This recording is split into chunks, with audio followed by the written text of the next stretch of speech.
Hi everyone and welcome to another installment of Read with Miss Curry. So today we're back in Macbeth and we are going to be reading Act 3, Scene 1. So in this scene in particular, we know that Macbeth is already king. He has the crown. However, his friend Banquo is the one who starts off the chapter, or should I say scene, and he's questioning Macbeth and how he became king. He starts off by saying, "Thou hast it now, King, Cawdor, Glamis all, as the weird women promised, and, I fear, thou play'st most foully, for yet it was said it should not stand in thy posterity, but that myself should be the root and father of many kings.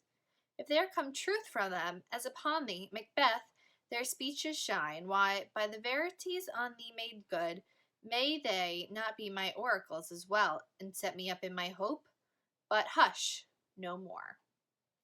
So Banquo was there when Macbeth heard what the Weird Sisters and the witches had to say. So he knows everything that Macbeth had to gain from their prophecy. However, he's also wondering, while this came true for Macbeth, they said I'd be the father of kings, so maybe something good would come for me as well. So he's pondering this, and he also says, "Thou placed most foully for it." So he's wondering if Macbeth had something to do with the murder of King Duncan. He's out in the woods by himself right now, but then Macbeth as the king, Lady Macbeth as the queen, Lennox, Ross, lords, ladies, and everybody shows up. Macbeth says, "Here's our chief guest." Lady Macbeth says, "If he had been forgotten, it had been as a gap in our great feast, and all thing unbecoming." So immediately they see him, and they start saying to him, "Wow, here's Banquo. He's such an important guy. We want to take care of him. He's such a great friend." And Macbeth says, "Tonight we'll hold a solemn supper, sir, and I'll request your presence." Solemn? Like sad? Serious? Why would it be so solemn? Foreshadowing. Banquo says, "Let your highness command upon me, to the which my duties are with a most indissoluble tie forever knit." So he's just like, "I'm your servant, I'm your friend, I'm your servant, now that you're king, I'm here for you, guy." Macbeth says, "Ride you this afternoon?" Meaning, are you going horseback riding? And Banquo says, "Aye, my good lord." And Macbeth says, "We should have else desired your good advice, which still hath been both great and prosperous in this day's council, but we'll take tomorrow. Is it far you ride?" So it's like, "We were holding council this afternoon. We would have liked you to attend and gotten your advice, but it's all right. We'll talk tomorrow." But he also uses the word grave. So far we're seeing the words grave and solemn. And neither one of those seem to give us good vibes. They're more like sad vibes. Why would we be getting sad vibes right now? Banquo replies back, "Aye, my lord, as far as will fill up the time, twixt this and supper, go not my horse the better. I must become a borrower of the night for a dark hour or twain." So he's like, "I'm just going to ride my horse as far as my horse will take me. Maybe he'll go a little bit further. I'll be back a little bit later. Should only be like an hour or two." And Macbeth says, "Fail not our feast." Banquo, "My lord, I will not." So the feast that they're having tonight is Macbeth's basically like, "Woohoo, I'm the king now party, let's get this started," kind of a feast. And Banquo's like, "Of course I'll be there. I'm always going to be there. I'm your man. I'm your friend." Macbeth responds back, "We hear our bloody cousins are bestowed in England and in Ireland, not confessing their cruel parricide, filling their hearers with strange invention. But of that tomorrow, wherewithal we shall have cause of state craving us jointly. Hie you to the horse, adieu, till you return at night. Goes Fleance with you?" There's many things to unpack here. So, bloody cousins, he's referring to Malcolm and Donalbain, the king's, or the late king, Duncan's sons. Remember, in the previous scene, we saw that they decided to go to England and to Ireland to keep themselves safe from this murderer. And Macbeth says that they haven't confessed to killing their father yet. They're off in other places and they're upset and sad, but they haven't confessed to the murders. Macbeth continues to say, "Go off, go riding, I'll see you later. By the way, does your son go with you?" And Banquo says, "Aye, my good lord, our time does call." And that means yes, Fleance is going with him. And Macbeth, says, "I wish your horses swift and sure of foot, and so I do command you to their backs." And so Banquo leaves. Now is an important time to remember, what sort of prophecies did the witches say about Banquo? They told Macbeth he would be the Thane of Cawdor Glamis, and he would be the king. But they told Banquo, while you're not going to be king, your sons will be king. So Fleance is his son, and that means that maybe one day Fleance could be king. How do you think Macbeth feels about this one? I'm going to guess just a little bit worried. After Banquo leaves, Macbeth says, "Let every man be master of his time till 7 at night, to make society the sweeter welcome. We will keep ourselves till supper time alone. While then, God be with you." And then everyone leaves, because he's like, "Go, got free time." He says, "Sirrah, a word with you. Attend those men our pleasure." And just one of his servants says, "They are, my lord, without the palace gate." Macbeth says, "Bring them before us." And then we get this minor little soliloquy from Macbeth. And he says, "To be thus is nothing." Thus means king. So, to be thus is nothing, but to be safely thus. Our fears in Banquo stick deep, and in his royalty of nature reigns that which would be feared, 'tis much he dares. And that, to the dauntless temper of his mind, he hath a wisdom that doth guide his valor to act in safety. There is not but he whose being I do fear, and under him my genius is rebuked, as it is said, Mark Antony's was by Caesar. He chid the sisters when they first put the name of king upon me, and bade them speak to me, then prophet-like they hailed him father to a line of kings. Upon my head they placed a fruitless crown, and placed a barren sceptre, my gripe. Thence, to be wrenched with an unlineal hand, no son of mine succeeding. If be so, for Banquo's issue have I filed my mind. For them, the gracious Duncan, have I murdered, put rancors in the vessel of my peace only for them, and mine eternal jewel given to the common enemy of man, to make them kings, the seed of Banquo kings. Rather than so, come fate into the list, and champion me to the utterance. Who's there? So, Macbeth, right now, is expressing his fears about being king.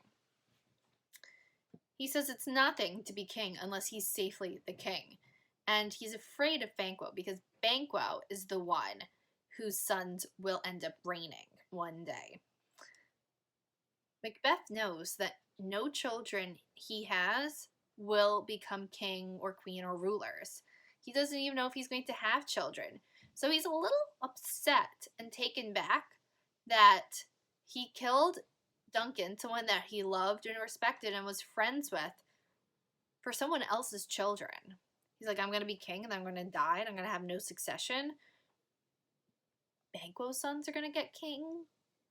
I killed for Banquo's sons? That's what he's saying. He says he's given up his soul, his eternal jewel. That's his soul. He's given it up for somebody else. And he's not okay with this. He ends up deciding to challenge fate. Come fate into the list. That's what that means.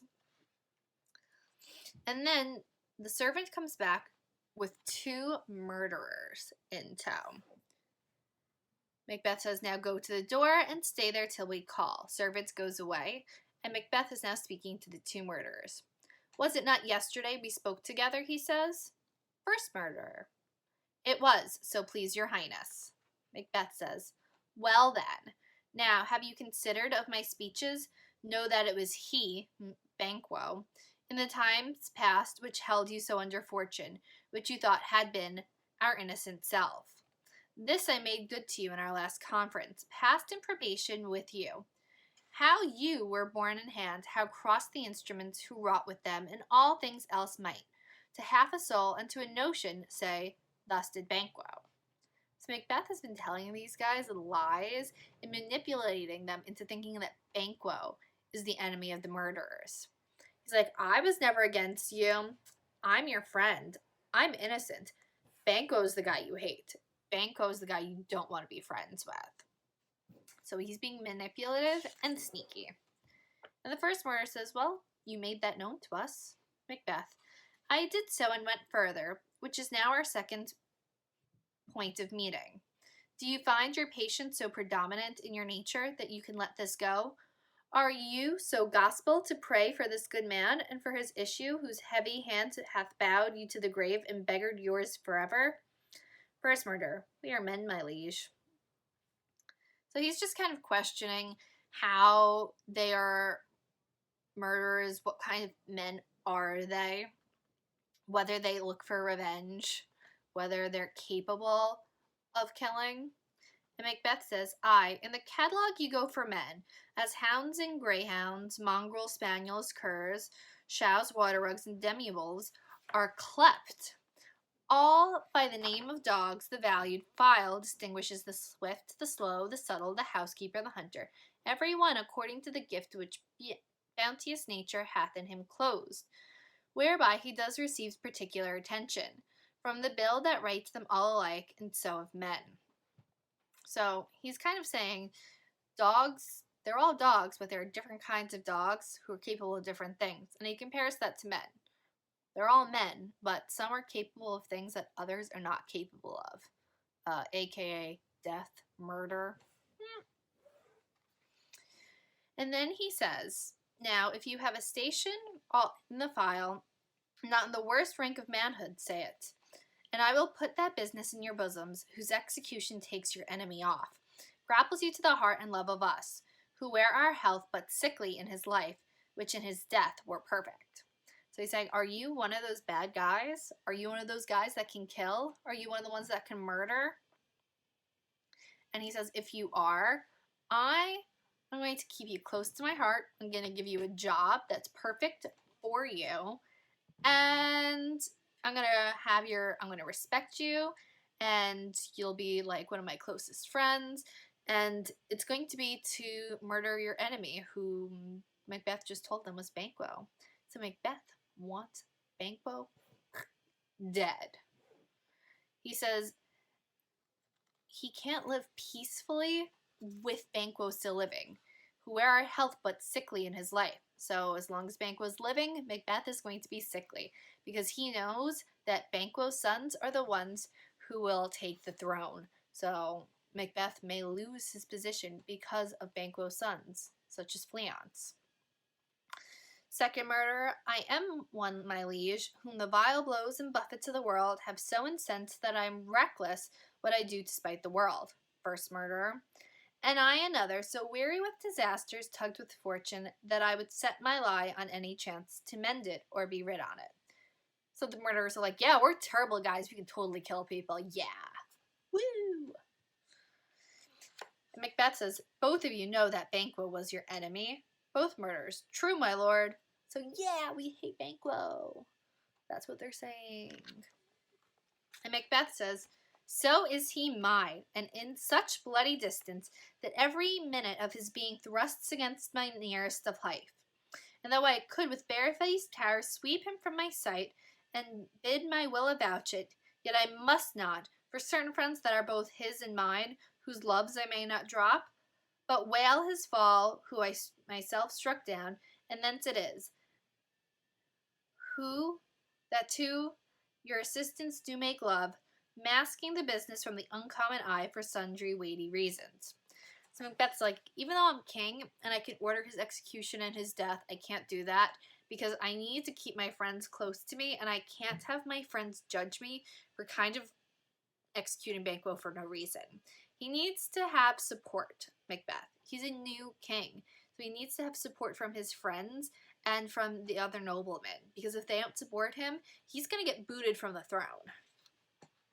The second murderer says, we shall, my lord, perform what you command us. They're like, yeah, we'll do the killing. First murderer, though our lives, and then Macbeth just cuts them off. So at this point, he's feeling a little anxious, nervous Remember, he wants to be peacefully king, and he's already killed someone. That made him feel unhappy, and his response is, let me go kill more people. Macbeth says, your spirits shine through you. Within this hour, at most, I will advise you where to plant yourselves, acquaint you with the most perfect spy time, the moment on it, for it must be done tonight, and something from the palace. Always thought that I require clearness, and with him, to leave no rubs nor botches in the work. Fleance, his son that keeps him company, whose absence is no less material to me than is his father's, must embrace the fate of that dark hour. Resolve yourselves apart. I'll come to you anon. So what Macbeth is saying here is like, yep, you guys are perfect for the job of murder. And he says, I'll tell you how to go about killing Banquo and his son Fleance. He says it has to be done tonight, and it has to be done far from the palace. Now remember, where are Banquo and Fleance going? On a horseback riding far away from the palace, and they're going to be gone for several hours. Macbeth, earlier in this scene, was trying to figure out what Banquo was doing so he could figure out the perfect time to have him murdered. So, during this time, when Banquo was away, Macbeth's going to send the two murderers after him so they can kill Banquo and kill Fleance, because remember, Fleance is one of the ones who can take the throne from Macbeth. The murderers both agree and they say, we are resolved, my lord. Macbeth says, I'll call upon you straight, abide within. Murderers leave, and Macbeth says, it is concluded. Banquo, thy soul's flight, if it find to heaven, must find it out tonight. So the whole purpose of Act 3, Scene 1 is for the audience to know that Banquo is questioning Macbeth's motives, and he's a little concerned about what Macbeth has done to win the throne, and he's also cautiously optimistic that his own sons may one day rule. Macbeth has the similar things on his mind, and thinks that Banquo's sons may one day rule. So, in order to protect his own line, Macbeth sends two murderers after both Banquo and Banquo's son Fleance. So that's all we have for today.